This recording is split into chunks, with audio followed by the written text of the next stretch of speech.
नमस्कार दोस्तों, आप सभी का विद्या एजुकेशन हब में बहुत बहुत स्वागत है।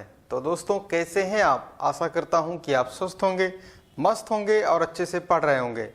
आपकी तैयारी को और ही मजबूत बनाने के लिए दोस्तों यूपी SSC के होने वाले लेखपाल जूनियर असिस्टेंट VPO एग्जाम को टारगेट रखकर विद्या सीरीज लाई गई है। इस सीरीज में दोस्तों उत्तर प्रदेश से संबंधित जो महत्वपूर्ण क्वेश्चन होंगे सभी के बारे में चर्चा किया जाएगा और ऐसे क्वेश्चन है जो पूछे गए हैं यूपी SSC में 2025 में हुए एग्जामों में और आने की संभावना इससे बहुत ही अधिक है। तो आइए एक एक करके सभी क्वेश्चनों को देखते हैं, कैसे कैसे क्वेश्चन हम आपके लिए लेके आए हैं। लास्ट तक जरूर बने रहिएगा। इसमें आपके लिए पहला ही क्वेश्चन बेहद ही महत्वपूर्ण है। कहा गया है उत्तर प्रदेश का राजकीय चिन्ह कब घोषित किया गया था?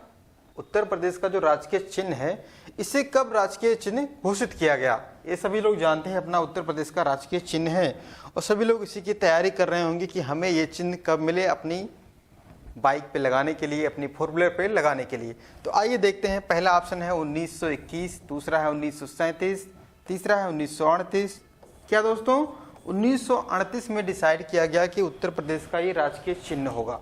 इस चिन्ह में क्या क्या और विशेषता है उसके बारे में देखते हैं। जैसे आप लोग देखते होंगे यहाँ पे दो मछलियाँ हैं। कौन सी? दो मछलियाँ हैं और साथ में एक तीर धनुष है। सबसे पहले ये दो फैक्ट को आप देखिए, ये क्यों हैं। ज़्यादा टाइम नहीं लेंगे लेकिन आप फैक्ट को देखिए क्यों है।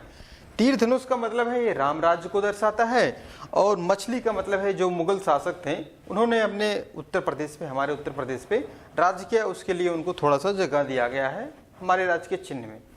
साथ ही हमें दो नदियों का यहाँ पे संगम मिल जाता है। जैसे यहाँ पे गंगा नदी आती हुई और यमुना नदी आती हुई हमें दिखती हैं, इसलिए इस सिंबल में आप ध्यान देंगे। ठीक है, आपको पहला ऑप्शन पे दिया गया है 1900 क्या दोस्तों है, ये 21 है। तो 1921 क्यों दिया गया है, 1937 क्यों है, 1950 क्यों है? अगर से क्वेश्चन आता है तो इनका संबंध कहाँ से रहेगा, ये बहुत ही इंपॉर्टेंट है। जैसे 1921 की बात करें, 1921 से 1935 तक उत्तर प्रदेश का आंशिक राजधानी लखनऊ बनाया गया। क्या दोस्तों? उत्तर प्रदेश की आंशिक राजधानी 1921 से 1935 तक कहाँ थी, ये पूछा जाएगा तो आप ध्यान देंगे। कहाँ भैया? लखनऊ है। ठीक है, आइए देखते हैं अगला क्वेश्चन। उत्तर प्रदेश में सबसे ज्यादा जनसंख्या घनत्व किस जिले में है? बेहद ही महत्वपूर्ण क्वेश्चन। इस क्वेश्चन के माध्यम से कम आपको 5-6 क्वेश्चन आपके यहाँ से देखने को मिलेंगे। तो आइए देखते हैं क्या क्या क्वेश्चन यहाँ से निकलता है।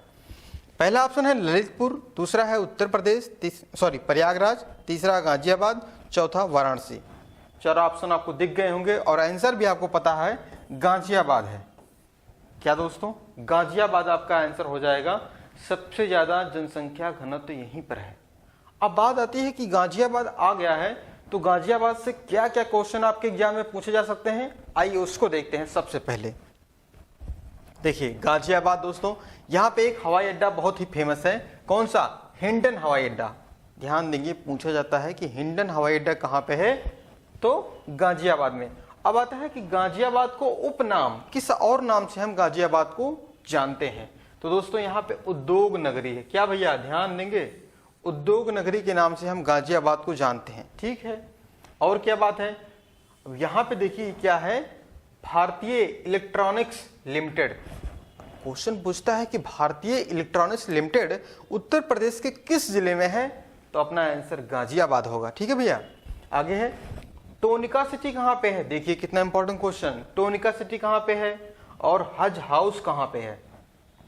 टोनिका सिटी गाजियाबाद, हज हाउस गाजियाबाद, याद रहे आपको। आगे सर्वाधिक नगरीकृत जिला है। यहाँ पे देखिए जनसंख्या जिस हिसाब से बहुत ज्यादा है उसी हिसाब से यहाँ पे सर्वाधिक नगरीकृत जिला कहते हैं। ठीक है, और एक रिसर्च इंस्टीट्यूट है, कपड़ा रिसर्च इंस्टीट्यूट। कपड़ा रिसर्च इंस्टीट्यूट कहाँ पे भैया? गाजियाबाद में। सर्वाधिक कपड़ा, अगर रेडीमेड कपड़ा पूछा जाए तो कहाँ पे बनता है, तो नोएडा में बनता है। ठीक है, आइए कुछ महत्वपूर्ण बातें और देखते हैं जनसंख्या घनत्व के बारे में। हमने गाजियाबाद के बारे में देख लिया क्या क्या बातें कही गई हैं। अब देखते हैं जनसंख्या घनत्व के बारे में। उत्तर प्रदेश का जनसंख्या घनत्व दोस्तों 829 है। 829 व्यक्ति रहते हैं प्रति किलोमीटर के दायरे में। 1 किलोमीटर के दायरे में 829 लोग रहते हैं। कहाँ पे? अपने उत्तर प्रदेश में। अब यहां से एक क्वेश्चन बनता है कि 2001 से 2011 के मध्य जो जनसंख्या घनत्व में वृद्धि हुई है कितना हुआ है? जनसंख्या घनत्व में कितना वृद्धि हुआ है? तो 139 दोस्तों, 29 नहीं है, 139 है कि वृद्धि हुई है जनसंख्या घनत्व में 10 सालों में। ठीक है, बहुत ज़्यादा है। सर्वाधिक जनसंख्या घनत्व हमने देखा गाजियाबाद में है, लेकिन एक दो और याद कर लीजिए, जैसे कभी कभी गाजियाबाद नहीं रहता है तब भी आपको कंफ्यूज नहीं होना है। सबसे ज़्यादा गाजियाबाद, नेक्स्ट वाराणसी है और तीसरे स्थान पे लखनऊ आता है। ध्यान देंगे दोबारा, गाजियाबाद सबसे ज़्यादा, उसके बाद वाराणसी है और तीसरे पे लखनऊ आता है जनसंख्या घनत्व के मामले में। सबसे कम की बात आती है तो सबसे कम लोग कहाँ पे रहते हैं? तो ललितपुर में रहते हैं, सोनभद्र में रहते हैं और हमीरपुर में रहते हैं। कहाँ पे? ध्यान देंगे, ललितपुर, सोनभद्र, हमीरपुर, 3 जगह पे सबसे कम जनसंख्या है और 3 जगह पे सबसे ज्यादा हमने बता दिया, गाजियाबाद, वाराणसी, लखनऊ। आइए देखते हैं अगला क्वेश्चन। क्वेश्चन नंबर 3 क्या कह रहा है? उत्तर प्रदेश का नवीनतम मंडल कौन सा? तो उत्तर प्रदेश में वर्तमान में दोस्तों 18 मंडल हैं। कितने हैं भैया? 18 मंडल हैं। इसमें से कहा जा रहा है जो 18वां मंडल है वो कौन सा है? पहला ऑप्शन है अलीगढ़, दूसरा अयोध्या, तीसरा गोरखपुर, चौथा झांसी। तो आंसर क्या होगा अपना? ये दोस्तों आपका है अलीगढ़। अलीगढ़ दोस्तों बात करें हमारा सबसे नवीनतम मंडल है। ये क्वेश्चन तो हो गया। अब आइए देखते हैं इस क्वेश्चन से संबंधित महत्वपूर्ण बातें। उत्तर प्रदेश में कितनी तहसील हैं? 351 तहसीलें हैं। ध्यान देंगे आप, यहाँ पे कितना अच्छा क्वेश्चन है कि 351 तहसीलें कहाँ पे हैं? तो उत्तर प्रदेश में है। और 826 सामुदायिक विकास खंड हैं। कितना भैया? 826 सामुदायिक विकास खंड हैं। कहाँ पे? अपने उत्तर प्रदेश में। ठीक, 17 नगर निगम हैं, 403 विधानसभा सीटें हैं, 80 लोकसभा सीटें हैं और 31 राज्यसभा सीटें हैं। सभी के बारे में चर्चा होगी विस्तार से, लेकिन और आगे वाले क्वेश्चन पे देखते हैं। ठीक है, आगे है उत्तर प्रदेश का नवीनतम नगर निगम कौन सा है? उत्तर प्रदेश का नवीनतम नगर निगम यहाँ पे पूछा गया। पहले वहां पे पूछा गया था मंडल, अब यहाँ पे पूछा जा रहा है नगर निगम। पहला ऑप्शन अयोध्या, दूसरा है मथुरा वृंदावन, तीसरा है शाहजहांपुर, चौथा है सहारनपुर। कितना अच्छा क्वेश्चन है। तो आंसर हो जाएगा अपना शाहजहांपुर। क्या दोस्तों? शाहजहांपुर में अगर से बात करें, इससे नवीनतम मंडल बनाया गया, सॉरी नवीनतम नगर निगम बनाया गया। मंडल की बात करें तो अलीगढ़ है। तो इसे कब बनाया गया था? 2018 में। या 2018 में शाहजहांपुर के नगर निगम की स्थापना की गई थी। ठीक है, उसके अगर से पहले पूछा जाए तो मथुरा जो वृंदावन भगवान की नगरी है, इसे 2017 में दोस्तों क्या किया गया? हमने डिसाइड किया यहाँ पे भी एक नगर निगम होना चाहिए। ठीक है, अब यहाँ पे बहुत से लोग कंफ्यूज हो जाते हैं कि जो 2017 में ही क्या अयोध्या वाला नगर निगम की गठन हुई थी? नहीं दोस्तों, जो अयोध्या में और फैजाबाद में नगर निगम था उसको मर्ज किया गया था। ध्यान देंगे, अयोध्या और फैजाबाद वाले को मर्ज किया गया था। कब? 2017 में। ठीक है, गठन की बात नहीं कर रहे हैं हम, मर्ज की बात कर रहे हैं, तो 2017 हो जाएगा। ठीक है, आइए देखते हैं अगला क्वेश्चन। स्वतंत्रता के पश्चात उत्तर प्रदेश के प्रथम राज्यपाल कौन थे? स्वतंत्रता के पश्चात जब हमारा देश आजाद हुआ तब कौन राज्यपाल था, ये पूछा जाता है। अगर से पूछा जाए सबसे पहली महिला राज्यपाल कौन थी, तो यही सरोजनी नायडू जी थी। कौन थी? सरोजनी नायडू जी सबसे पहली महिला राज्यपाल थी, पूरे भारत की भी, उत्तर प्रदेश के भी। बात आती है कि जब भारत का हो गया है सिस्टम, आज़ाद हो गया, तो हो गई है सरोजनी नायडू, लेकिन पूछा जाता है कि जब उत्तर प्रदेश का नाम उत्तर प्रदेश 24 जनवरी 1950 को रखा गया तब उस समय राज्यपाल कौन था? ये इंपॉर्टेंट है। तो दोस्तों देखिए, श्री हार्मसी पेरोसा मोदी, एचपी मोदी, साफ साफ कह देते हैं हम, एचपी मोदी आपको आंसर में मिलेगा। यही उस समय थे, क्या थे? राज्यपाल थे 24 जनवरी 1950 के समय। आइए थोड़ा सा उनका कार्यकाल देख लेते हैं कि सरोजिनी नायडू कब से कब तक थी। देखिए, सरोजिनी नायडू की बात करें तो 1947 से लेकर 1949 के मध्य कौन थी? सरोजिनी नायडू थी। हमने भी बताया कि एचपी मोदी जी, कौन? एचपी मोदी जी कब थे राज्यपाल? एसपी मोदी कब से कब तक थे राज्यपाल? तो देखिए ध्यान देंगे 1949 से दोस्तों ये के समथिंग थे। 1949 से 1952 के मध्य कौन थे? एसपी मोदी जी थे राज्यपाल उत्तर प्रदेश के। वर्तमान में कौन है? वर्तमान में उत्तर प्रदेश के राज्यपाल सरोजनी नायडू नहीं दोस्तों, आनंदीबेन पटेल जी। सरोजनी नायडू तो पहली राज्यपाल थी। अगर से पूछा जाए उत्तर प्रदेश की दूसरी महिला राज्यपाल कौन थी, तो यही जो वर्तमान में है आनंदीबेन पटेल जी, यही उत्तर प्रदेश की दूसरी महिला राज्यपाल है। ठीक है, अगला क्वेश्चन, किस मछली को उत्तर प्रदेश की राजकीय मछली घोषित किया गया है? किस मछली को उत्तर प्रदेश की राजकीय मछली घोषित किया गया है? पहला ऑप्शन है डॉल्फिन, दूसरा मोए, तीसरा रोहू, चौथा सिल्वर। तो आंसर क्या होगा प्यारे दोस्तों? आंसर है आपका मोए। अब ये मोए कौन सी मछली होती है? तो आप लोगों ने चीतल नाम सुना भैया? चीतल, चीतल यही मछली है चीतल। शीतल नहीं कह रहे हैं, चीतल, चीतल मछली जिसे हम मोए कहते हैं। देखिए आपको दोनों नाम याद होना चाहिए, बहुत ही जरूरी है, क्योंकि यूपी ट्रिपल बहुत से क्वेश्चन को बुझा के पूछता है। कि जैसे अभी ऑडिटर का एग्जाम हुआ था, उसमें पूछा जाता था कि उत्तर प्रदेश का राजकीय जो पशु है वो कौन सा है। तो आपको जैसे यहाँ पे राजकीय पशु सभी लोग जानते हैं बारहसिंगा है, लेकिन आपको ऑप्शन में दलदली हिरण दिख गया था और सभी लोग ननाबदीज लगा दिए और गलत हो गया। तो ध्यान देंगे राजकीय पशु क्या है? बारहसिंगा है। बहुत ही इंपॉर्टेंट क्वेश्चन, राजकीय पशु बारहसिंगा, जिसे दोस्तों दलदली हिरण के भी नाम से हम जानते हैं। ठीक है, राजकीय पक्षी की बात, पक्षी दोस्तों सभी लोग जानते हैं सारस क्रोच है। क्या है? राजकीय पक्षी क्या है? सारस क्रोच है। राजकीय वृक्ष की बात करें अशोक है, जिसे सीता अशोक भी आपको दिख जाएगा कभी कभी। ठीक है, सभी प्रकार से आप ध्यान देंगे। राजकीय पुष्प की बात करें तो पलाश भैया, क्या है? पलाश का फूल है हमारा राजकीय पुष्प। और खेल हमारा हॉकी है, जो भारत का भी खेल हॉकी है। हमने अभी राजकीय चिन्ह के बारे में आपसे पहले एक क्वेश्चन में डिस्कस किया था। देखिए एक वृत्त है, इसमें दो मछलियां हैं और तीर कमान है। ठीक है, और गंगा यमुना नदी संगम है। आइए देखते हैं अगला क्वेश्चन, क्वेश्चन नंबर 7, बेहद ही महत्वपूर्ण ये भी है। कहा जा रहा है उत्तर प्रदेश राज्य का गठन कब हुआ? तो सभी लोग जानते हैं जो उत्तर प्रदेश है, जो नाम हमारा अस्तित्व में आया है 24 जनवरी 1950 को। हमने भी बताया पहले भी, एचपी मोदी उस समय राज्यपाल थे। अब डिसाइड ये होता है कि उत्तर प्रदेश जो हमारा है, उत्तर प्रदेश दिवस कब से मनाया जा रहा है? उत्तर प्रदेश दिवस कब से मनाया जा रहा है, ये इंपॉर्टेंट क्वेश्चन है। तो ये है 24 जनवरी 2018 से। अब यहाँ पे क्वेश्चन आता है कि उस समय राज्यपाल कौन थे? उस समय राज्यपाल राम नाईक जी थे। राम नाईक कब थे? 2018 में डिसाइड किया गया कि हर साल हम 24 जनवरी को उत्तर प्रदेश दिवस मनाएंगे। उस समय राज्यपाल राम नाईक जी थे। ठीक है, अच्छा क्वेश्चन था। लेकिन अब यहाँ पे देखते हैं उत्तर प्रदेश के नाम के बारे में। जो हमारा उत्तर प्रदेश का नाम है, कैसे कैसे ये स्टेप बाय स्टेप नाम बदलता गया और वर्तमान में उत्तर प्रदेश नाम आ गया। ठीक है, सबसे पहले बात करें 1836 की बात करते हैं यहाँ पे। तो उत्तर प्रदेश का नाम पहले क्या था?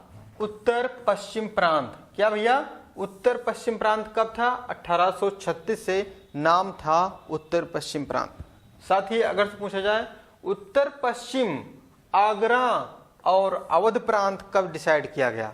उत्तर पश्चिम आगरा और अवध प्रांत कब कहा गया उत्तर प्रदेश को? 1877 में। ठीक है, आगे प्रांत आगरा अवध कहा गया 1902 में। ध्यान देंगे, संयुक्त प्रांत हम सीधे नहीं कर रहे हैं। संयुक्त प्रांत आगरा और अवध कहा गया 1902 से, और संयुक्त प्रांत सिर्फ कहा गया 1937 से। कंफ्यूजन नहीं होना चाहिए। संयुक्त प्रांत आगरा अवध 1902 से स्टार्ट किया गया, लेकिन सिर्फ संयुक्त प्रांत कब कहा गया? 1937 से। और 24 1950 से उत्तर प्रदेश का नाम उत्तर प्रदेश वर्तमान में है भी उत्तर प्रदेश। ठीक है, आइए अगला क्वेश्चन देखते हैं। 1857 की क्रांति के समय उत्तर प्रदेश की राजधानी कहां पर थी? वर्तमान में राजधानी लखनऊ है, लेकिन पूछा जा रहा है 1857 की जब क्रांति हुई थी तो उस समय राजधानी कहां पर थी? पहला ऑप्शन फैजाबाद, दूसरा आगरा है, तीसरा लखनऊ है, चौथा इलाहाबाद। तो आपको याद होगा, तो ये आगरा है दोस्तों। कहां पे भैया? आगरा में थी 1857 की क्रांति से पहले, लेकिन 1800 क्रांति के बाद अगर से पूछा जाए, अगर से बाद कहा जाए तो इलाहाबाद हो गया था। ध्यान देंगे भैया दोबारा से, 1857 की क्रांति से पहले आगरा थी और 1800 क्रांति के बाद इलाहाबाद चला गया। आइए देखते हैं, इसको भी डिस्कशन करते हैं इस पे थोड़ा सा। राजधानी 1836 से आगरा, देखिए यहाँ पे 1836 से आगरा और 1858 से प्रयागराज इलाहाबाद, ठीक है। आंशिक राजधानी 1921 से डिसाइड किया गया कि उत्तर प्रदेश की आंशिक राजधानी हमारी लखनऊ रहेगी, ठीक है।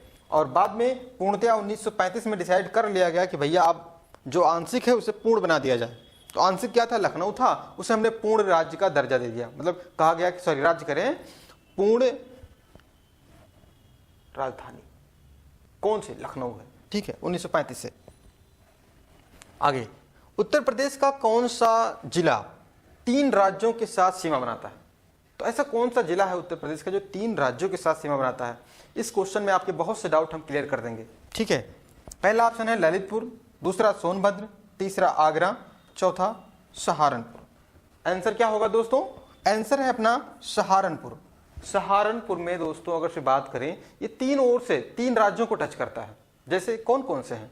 एक तो हरियाणा हो गया, दूसरा उत्तराखंड है और हिमाचल प्रदेश है, ठीक है। आइए देखते हैं कुछ और बातें।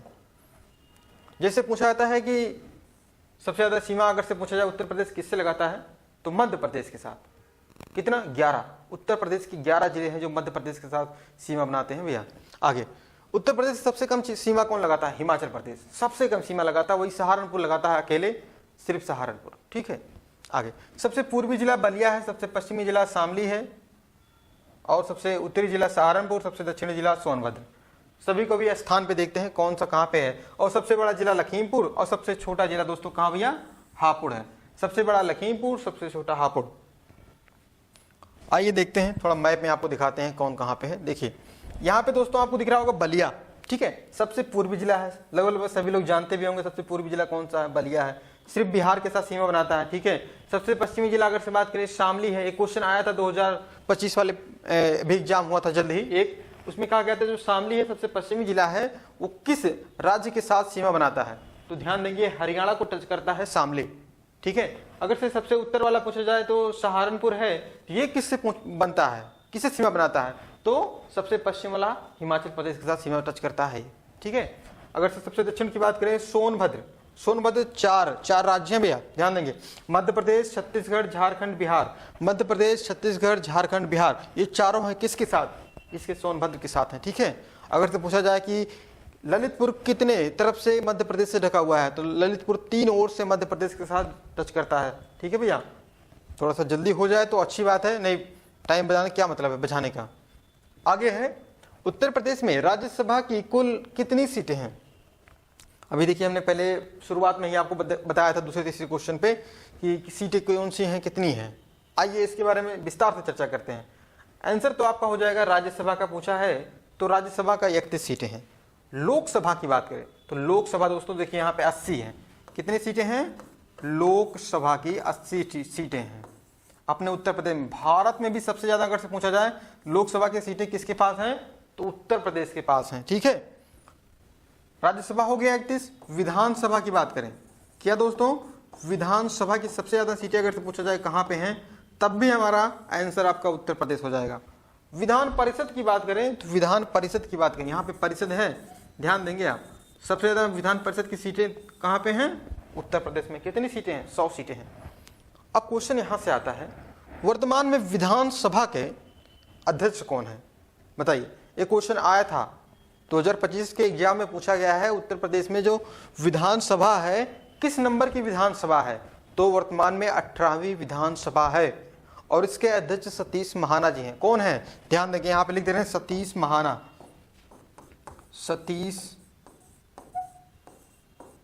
सतीश महाना जी हैं, ठीक है।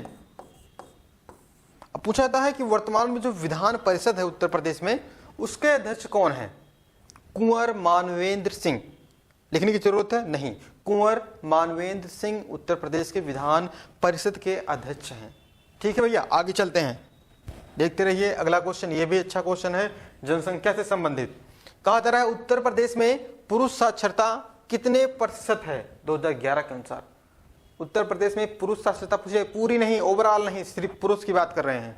तो आंसर हो जाएगा आपका दोस्तों 77.3। अभी देखते हैं जो चारों ऑप्शन हैं सभी के बारे में विस्तार से चर्चा होगी यहाँ पे नेक्स्ट पेज पे। कहा जा रहा है दोस्तों यहाँ पे देखिए कि उत्तर प्रदेश में कुल साक्षरता कितनी है 67.72। कितना 67.72। इंग्लिश में कहें 67.2। ठीक है 67.72 जो भी कह सकें आप, लेकिन आप जानते रहिएगा 67.72 उत्तर प्रदेश के वर्तमान में साक्षरता दर है 2011 के अनुसार। पुरुष की बात करें हमने देख लिया था क्वेश्चन में ही 77.3। महिला की बात करें 57.2। ठीक है औसत बात करें अगर से कितनी वृद्धि हुई है, ये इंपॉर्टेंट है कि 2001 से 2011 के मध्य उत्तर प्रदेश में पुरुष या ओवरऑल में कितना साक्षरता में वृद्धि हुई है औसत साक्षरता में। तो ओवरऑल हुआ है 11.36। 2001 से 11 के मध्य औसत साक्षरता में वृद्धि हुई है। ठीक है भैया। सबसे अधिक साक्षरता वाला जिला कौन सा है गौतम बुद्ध नगर। सबसे अधिक साक्षरता वाला जिला कौन सा है गौतम बुद्ध नगर।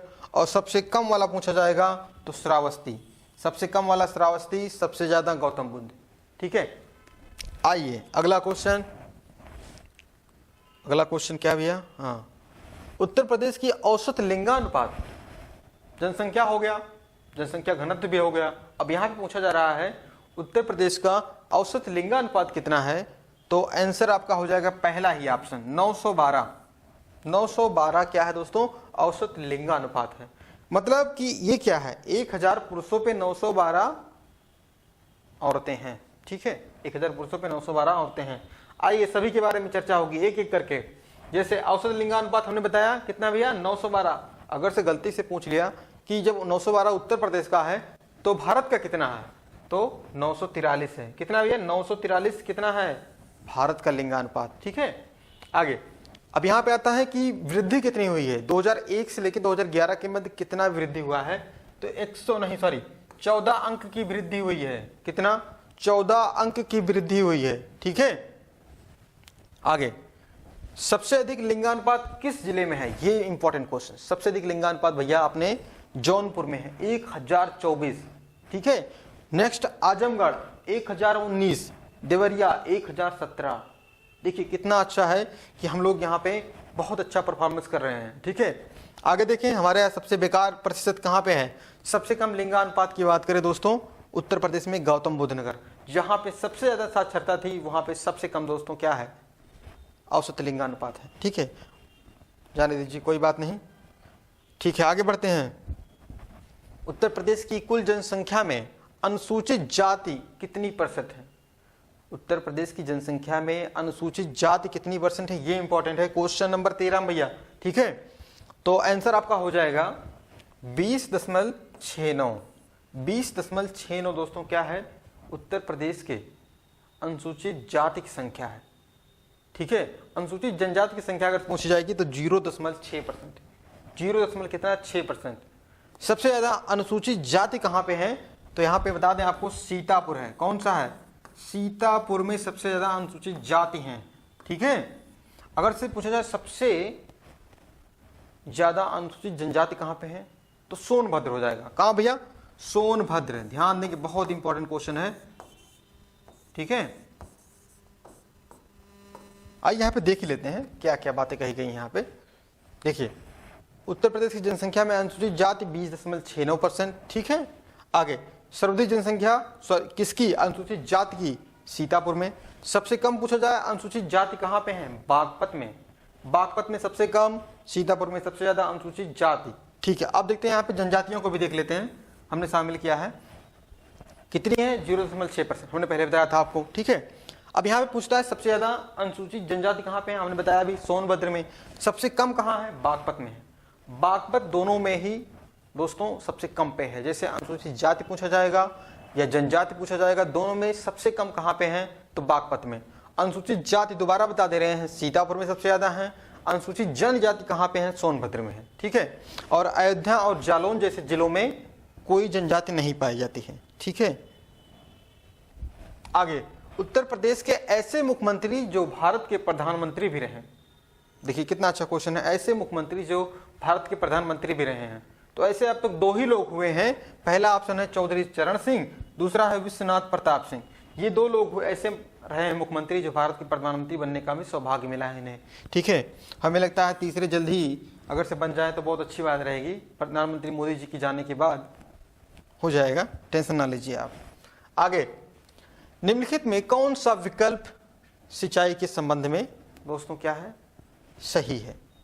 ठीक है, तो पहला ऑप्शन है 80% नलकूपों से सिंचाई होती है क्या, दूसरा ऑप्शन है 15% क्या नहरों से सिंचाई होती है, तीसरा ऑप्शन है 12% क्या कुओं से सिंचाई होती है।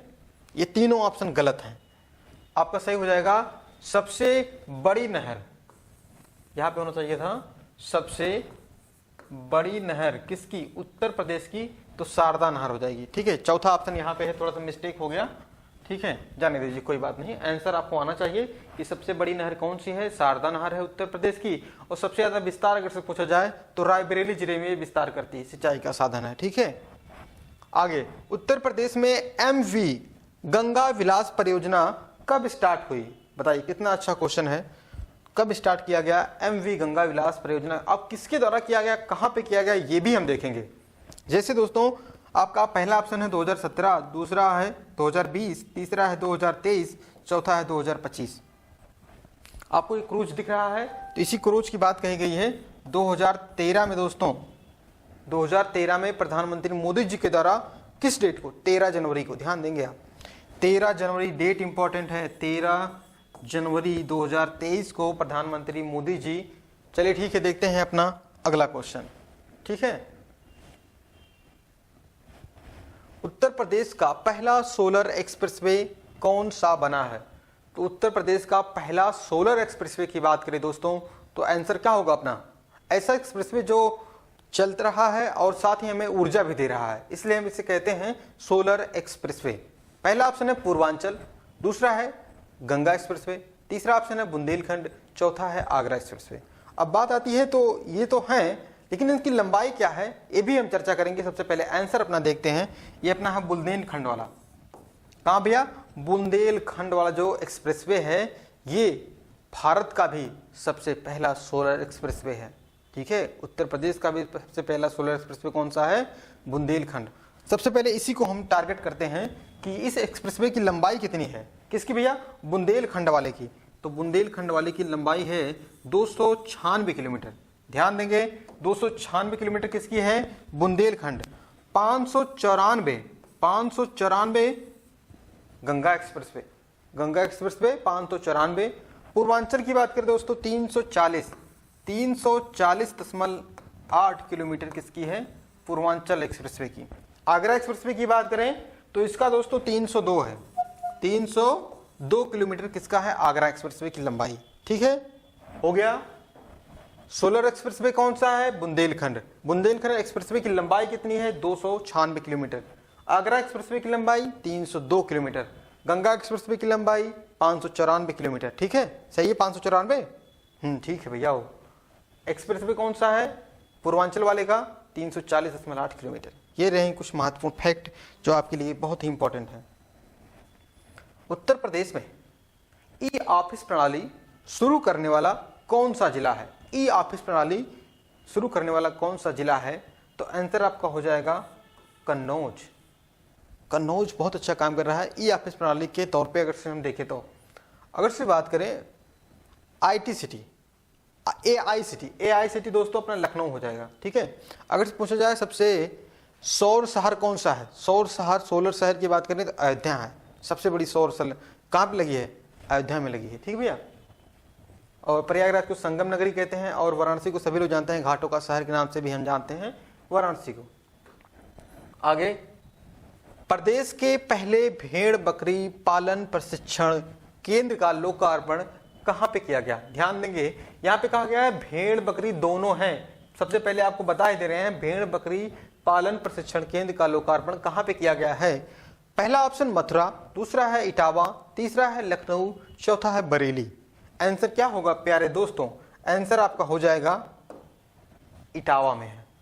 ध्यान देंगे भैया, अगर इसे सिर्फ बकरी कहा जाएगा तो हो जाएगा अपना मथुरा। बकरी पालन प्रशिक्षण केंद्र अगर से कहा जाए तो मथुरा हो जाएगा, और भेड़ बकरी अगर से कहा जाए तो इटावा हो जाएगा। अब बात आती है इटावा। इटावा किस नदी के किनारे है? इटावा यमुना नदी के किनारे है, ठीक है। और इटावा की बात करें दोस्तों, यहाँ पे सबसे ज़्यादा सारस पाए जाते हैं। जो हमारा राजकीय पक्षी है सारस, वो सबसे ज़्यादा कहाँ पे पाया जाता है? यही इटावा में पाया जाता है, ठीक भैया।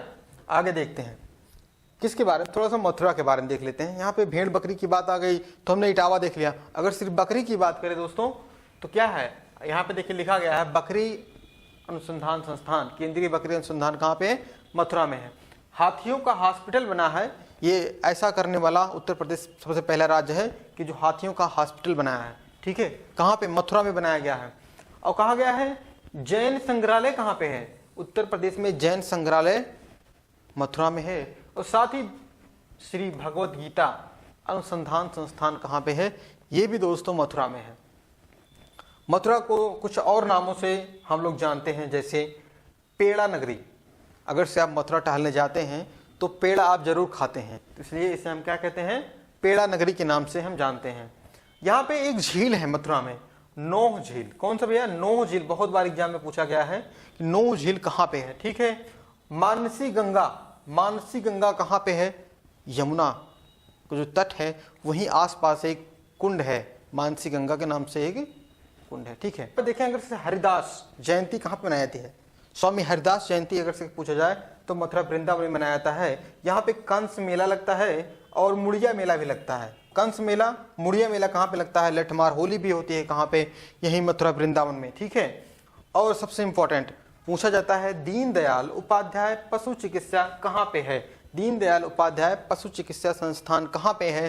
तो मथुरा में ही है, ठीक है भैया। आगे देखते हैं नेक्स्ट क्वेश्चन, बेहद ही महत्वपूर्ण क्वेश्चन ये भी है। उत्तर प्रदेश का पहला जनजातीय संग्रहालय क्या कह रहा है? उत्तर प्रदेश का पहला जनजातीय संग्रहालय कहाँ पे है? क्वेश्चन नंबर 20 में कहा गया। पहला ऑप्शन बलरामपुर। सीधे सीधे आपको लेके चलते हैं, आंसर ही बलरामपुर पे ही चलते हैं, देरी ना करते हुए। किस जनजाति के लिए बनाया गया है? थारू जनजाति के लिए बनाया गया है। कहाँ बनाया गया है? बलरामपुर में। अब थारू जनजाति के लिए संग्रहालय तो बन गया बलरामपुर में, लेकिन एक थारू जनजाति के लिए विश्वविद्यालय भी बना हुआ है। कहाँ पे है वो? लखीमपुर खीरी में है। थारू जनजाति के लिए विश्वविद्यालय कहाँ पे है? लखीमपुर खीरी में है। 2024-25 की बजट में भी 3 संग्रहालय और बनाने की बात कही गई है जनजातियों के लिए। यही ये तीनों हैं, महाराजगंज, सोनभद्र, मिर्जापुर। महाराजगंज, सोनभद्र, मिर्जापुर में 3 संग्रहालय और बनाने की बात कही है। महाराजगंज आ गया। यहाँ पे एक क्या है दोस्तों? जटायु। जटायु अगर से पूछा जाए महाराजगंज में क्या है, जटायु के लिए दोस्तों क्या किया गया है? आपको ध्यान होगा जटायु प्रजनन केंद्र है। यहाँ पे क्या है भैया?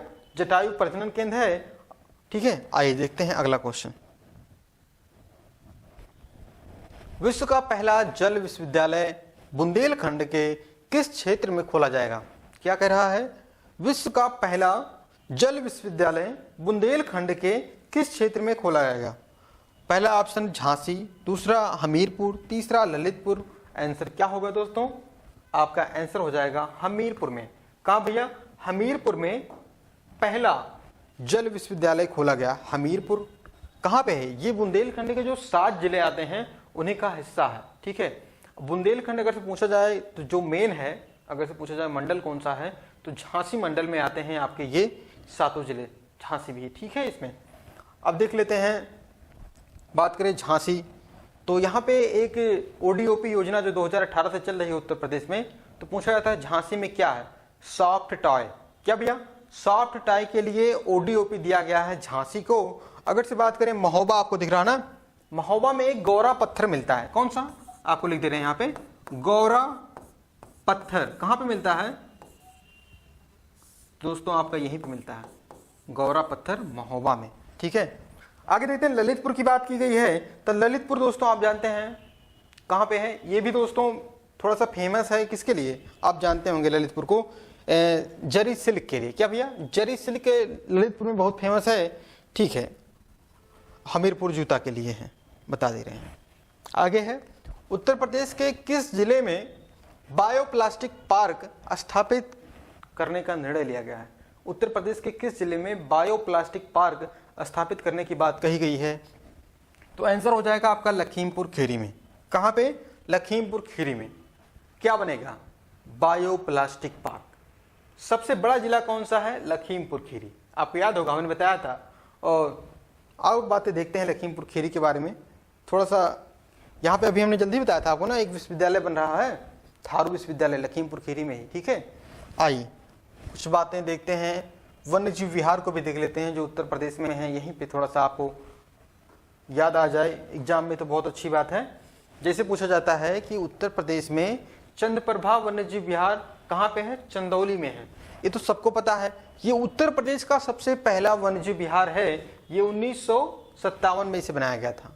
चंदौली वाले को दोस्तों कब किया गया? सॉरी, हाँ, चंदौली चंद्रप्रभा नाम मैच कर रहा है। ठीक है, किशनपुर लखीमपुर खीरी, किशनपुर वन्य जीव विहार लखीमपुर खीरी, कतरनिया बहराइच में, रानीपुर चित्रकूट, महावीर स्वामी ललितपुर। महावीर स्वामी पे जब आप पहुंचेंगे तो आपको रुक जाना है। क्यों रुक जाना है? ये सबसे छोटा वन्यजीव विहार है, ललितपुर में है महावीर स्वामी वाला। ठीक है, आगे राष्ट्रीय चंबल वन्यजीव विहार आगरा और इटावा में इसका विस्तार है। कैमूर जो श्रेणी है दोस्तों मिर्जापुर सोनभद्र में, वहीं पे कैमूर वन्यजीव विहार है। हस्तिनापुर वाला मेरठ और बिजनौर में फैला हुआ है।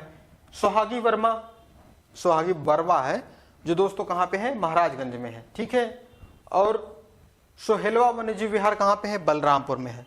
सोहेलवा वन्यजीव विहार कहाँ पे है? बलरामपुर में है। और कछुआ वन्यजीव विहार वाराणसी में है। ये आपको नाम याद होना ही चाहिए क्योंकि वन्य विहार से क्वेश्चन जरूर पूछ लिया जाएगा कि कौन सा वन्यजीव विहार कहाँ पर है। ठीक है, तो सबसे पहले अगर से आपको दोबारा बता दें, सबसे पुराना वाला पूछा जाएगा कौन सा है, तो चंद्रप्रभा चंदौली में है 1957 में। ठीक है, सबसे छोटा अगर से पूछा जाएगा तो दोस्तों महावीर स्वामी वाला ललितपुर में है। ठीक है, सबसे बड़ा पूछा जाएगा तो हस्तिनापुर वाला है। वो कहाँ पे भैया? मेरठ बिजनौर में फैला हुआ है। और 2-3 है जिले। ठीक है, आगे क्वेश्चन नंबर 23। देरी ना करते हुए जल्दी से भी सीरीज को कंप्लीट किया जाता है। तो भारत के किस निजी क्षेत्र में अडानी डिफेंस एरोस्पेस ने गोला बारूद केंद्र मिसाइल कॉम्प्लेक्स का उद्घाटन किया है? अडानी भैया कहाँ पे कर रहे हैं? कानपुर में। कानपुर बहुत दोस्तों इंपॉर्टेंट शहर है, उत्तर भारत का मैनचेस्टर कहते हैं। कपड़े के लिए बहुत फेमस है यहाँ पे। ठीक है, चमड़े के लिए बहुत फेमस है यहाँ पे। ठीक है, आइए देखते हैं कानपुर के बारे में। जैसे चंद्रशेखर आजाद कृषि प्रौद्योगिकी विश्वविद्यालय, चंद्रशेखर आजाद आपको दिख जाए, कृषि प्रौद्योगिकी विश्वविद्यालय कहाँ पे है? यही आपका कानपुर भैया। कौन सा? कानपुर। ठीक है, आगे जेके कैंसर संस्थान कहाँ पे है? कानपुर में है। जेके मंदिर भी दोस्तों यहीं पे है कानपुर में। बिठूर आश्रम कहाँ पे है? कानपुर में है। एक हवाई अड्डा बहुत फेमस है, चकेरी हवाई अड्डा। चकेरी हवाई अड्डा कहाँ पे है? कानपुर में। महर्षि वाल्मीकि का आश्रम कहाँ पे है? महर्षि वाल्मीकि का आश्रम कानपुर। और साथ ही बल्हापारा झील भी दोस्तों कानपुर में है। बल्हापारा झील कहाँ पे है? कानपुर में। उत्तर प्रदेश वित्त निगम कहाँ पे स्थापित किया गया है? उत्तर प्रदेश वित्त निगम दोस्तों प्यारे दोस्तों कानपुर में है। ठीक है, उत्तर भारत का मैनचेस्टर हमने बता दिया था। और भारतीय चमड़ा रंगाई एवं जूता संस्थान, भारतीय चमड़ा रंगाई और जूता संस्थान कहाँ पे है? आपके ही कानपुर में। ठीक है, चमड़े के लिए 2 और जिले फेमस है जैसे कानपुर और उन्नाव। ये भी चमड़े के लिए काम कर रहे हैं। कानपुर, उन्नाव और आगरा भी है। 3 हो गए टोटल। ठीक है, यहाँ पे मुख्यमंत्री योगी आदित्यनाथ जी द्वारा 3D वैदिक संग्रहालय कहाँ पे निर्माण किया गया है? तो पहला ऑप्शन वाराणसी, पहला अयोध्या, दूसरा वाराणसी, तीसरा प्रयागराज, चौथा नोएडा। तो आंसर क्या होगा? आपका वाराणसी है। वाराणसी में दोस्तों मानिए योगी आदित्यनाथ जी द्वारा दोस्तों क्या किया गया है? एक 3D संग्रहालय बनाने की बात कही गई है। वाराणसी आ गया, तो वाराणसी से देखते हैं क्या फैक्ट आते हैं। देखिए, लाल बहादुर शास्त्री अंतरराष्ट्रीय हवाई अड्डा, चौधरी चरण सिंह पूछा जाएगा तो लखनऊ है। लाल बहादुर शास्त्री अंतरराष्ट्रीय हवाई अड्डा कहाँ पे है? वाराणसी में है। एक ताल है बहुत फेमस है, औंधी ताल कहाँ पे है? वाराणसी में। रथ यात्रा जैसे पुरी में निकलती है वैसे यहाँ पे भी दोस्तों क्या है? रथ यात्रा निकलता है। साथ ही नकटेया मेला भी लगता है। कहाँ पे? वाराणसी में। और वाराणसी में रामायण होता है दोस्तों। कितने दिन होता है? 31 दिन होता है। क्या होता है? रामलीला होता है, रामायण नहीं रामलीला होता है। ठीक है, वाराणसी में दोस्तों भारत माता मंदिर है। भारत माता मंदिर है। भारत कला परिषद भी दोस्तों कहाँ पे है? वाराणसी में ही है। ठीक है, ध्रुपद मेला, भोजपुरी भवन, घाटों का नगर।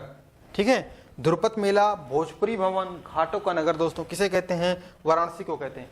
और वाराणसी में दोस्तों डीजल लोकोमोटिव वर्क्स फैक्ट्री भी है। कहाँ पे? वाराणसी में है। ठीक है, दीनदयाल हस्तकला, दीनदयाल हस्तकला वाराणसी। अंतर्राष्ट्रीय चावल अनुसंधान वाराणसी। सबसे ज्यादा जीआई टैग अगर से बात करें तो उत्तर प्रदेश में वाराणसी में तिरंगा बर्फी सबसे ज्यादा फेमस है। ठीक है, 25वां क्वेश्चन, लास्ट क्वेश्चन आज की श्रृंखला का।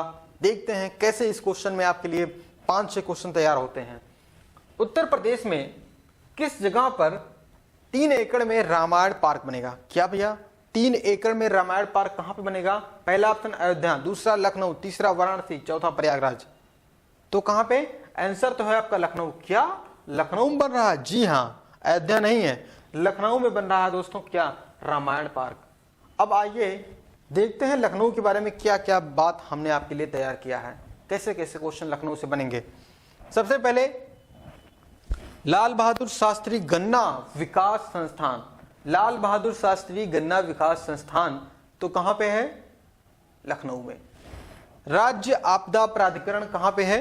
राज्य आपदा प्राधिकरण दोस्तों लखनऊ में है। उत्तर प्रदेश जैन विद्या शोध संस्थान, उत्तर प्रदेश जैन विद्या शोध संस्थान कहां पे है? लखनऊ में। जैन संग्रहालय मथुरा में है, जैन विद्या शोध संस्थान लखनऊ में है। ठीक है, आगे महाराजा बिजली पासी का किला कहां पे है?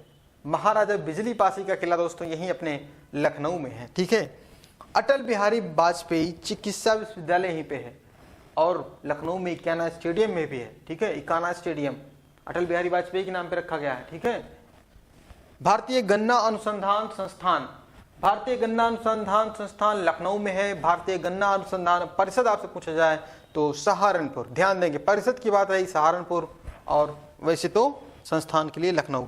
और एक प्राणी उद्यान है, कौन सा? नवाब वाजिद अली शाह, नवाब वाजिद अली शाह प्राणी उद्यान कहाँ पे प्यारे दोस्तों? ये रहा लास्ट क्वेश्चन आपके लिए।